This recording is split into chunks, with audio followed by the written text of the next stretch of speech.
it's me, Ingrid INFP, and I'm having kind of a shitty day, and shitty week, and shitty several weeks. And I'm going through the therapy book, and it just sucks. Okay. My next therapy is in 2 weeks, so I feel kind of abandoned by the world, and sad and misunderstood, and like nobody cares about me, and I'm alone in the world. And yeah, my work has a lot to do with it. I feel really angry at my boss, I feel angry at my coworkers, all of them. I don't really see much of a future at the workplace that I'm at. I don't see much of a future outside of there. Yeah, I should mention I'm in the laundry room, so sorry. Last week, my mom couldn't Skype because she had a stomach flu, and I was secretly glad for that because we've not been getting along. And I wrote her an email that was shitty, and I screamed at her, and I vented out my frustrations to my supervisor at work about the doctor's meeting, because the last doctor's meetings was shit, as usual, as it always is. The doctor who gave me a Xanax, she went on sick leave, and she went on sick leave until the summer, and then she took parental leave until the autumn. So she's probably actually never coming back. That's pretty much my theory, because of stress at the workplace. And I was the one who gave her the number to the doctor, so like I know what the problem is.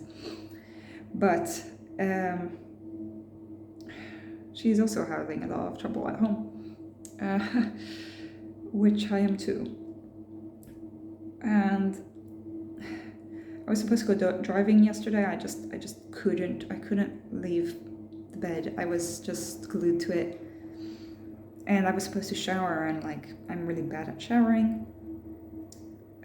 I only shower like 2 or 3 times a week, and I'm also trying to brush my teeth in the morning as well as the evening, which is difficult because I never learned how to do that because my parents were shit. Yeah, I never really learned how to take care of things. So having to learn as an adult is really shit.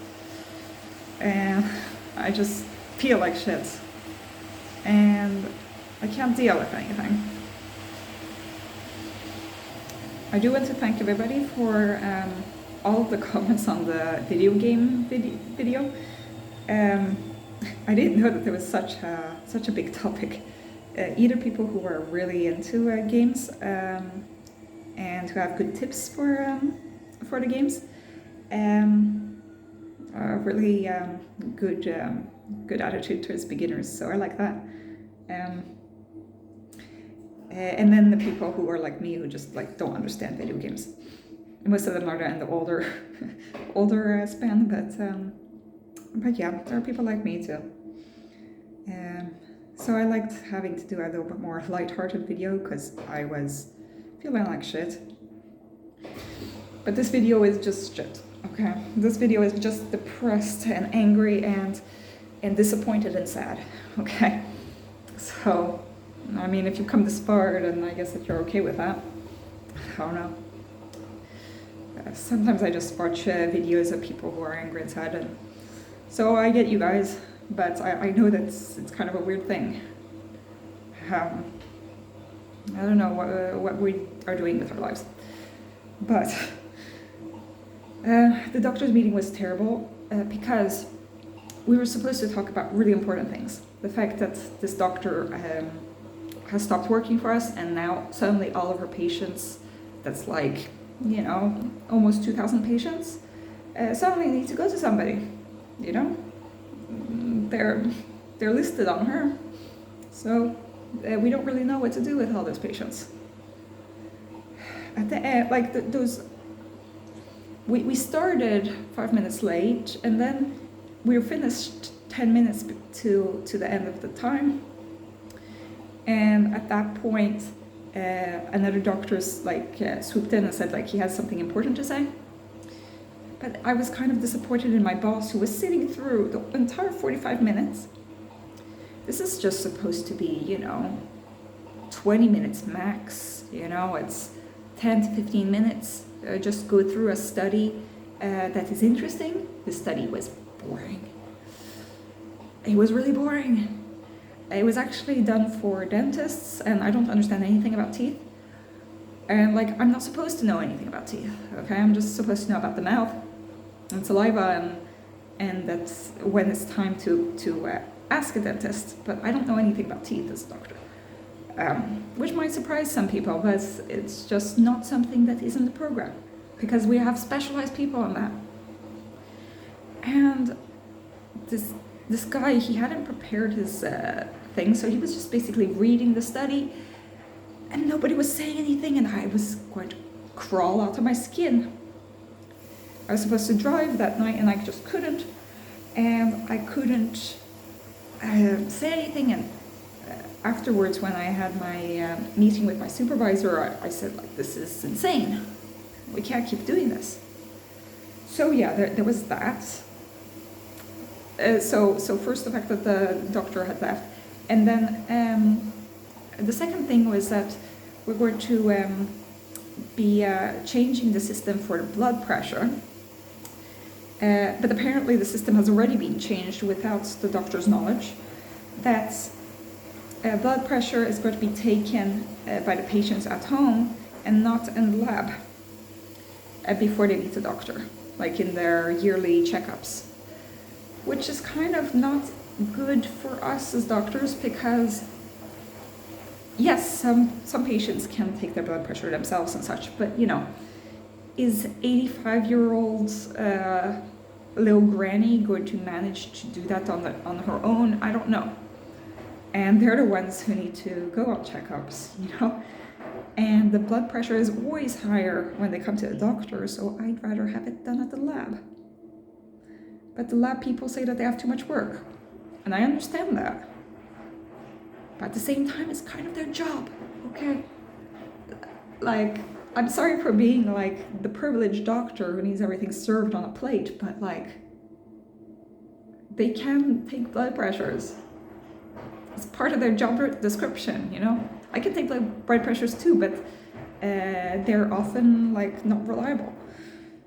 So I felt suddenly I had the nursing assistants against me, and it was this is just conditional everything. We're colleagues and such, but I don't get it. I don't understand these politics at my work. I don't understand what's going on. And I wrote an email to all of the doctors, angrily, saying why this routine has already been put in place and we haven't even been consulted beforehand. Sorry. But yeah, so we were supposed to fit all of that in 10 minutes. All of the fact that who takes care of these patients and the blood pressure thing. And we were supposed to take other things as well. We were supposed to talk about nosebleeds and such, but we did. And I was just so mad. And then the nurses, they joke, and they're oh, don't leave us, because now several doctors have left and are leaving. Yeah, on Monday I had to take an extra patient because my boss came in and pleaded for me to take the emergencies because the doctor was sick, and I said no. I felt really guilty for saying no, but I couldn't.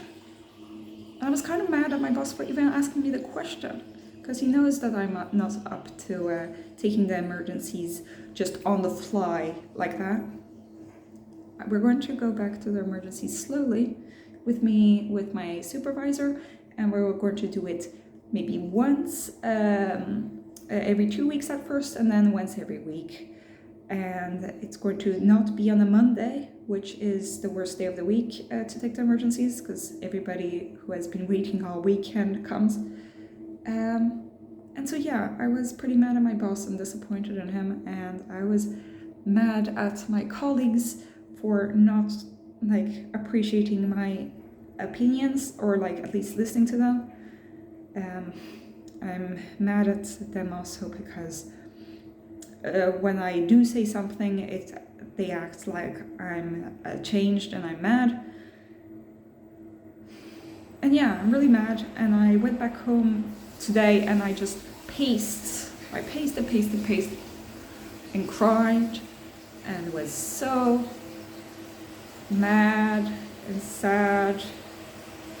And yeah, so I'm going to be meeting my INFJ and ENFJ friend this weekend for the culture night in Stockholm. But I don't know if I'm up to it. I really want to go, but it's just I can't stand myself, I can't stand others, and I feel so left to my own devices, And the doctor did not want to me to go on sick leave, so she didn't write me a sick leave paper. I just want to quit. And the nurses joke about me quitting, but it's they shouldn't be joking about that, because I really want to quit. And yeah, so it's just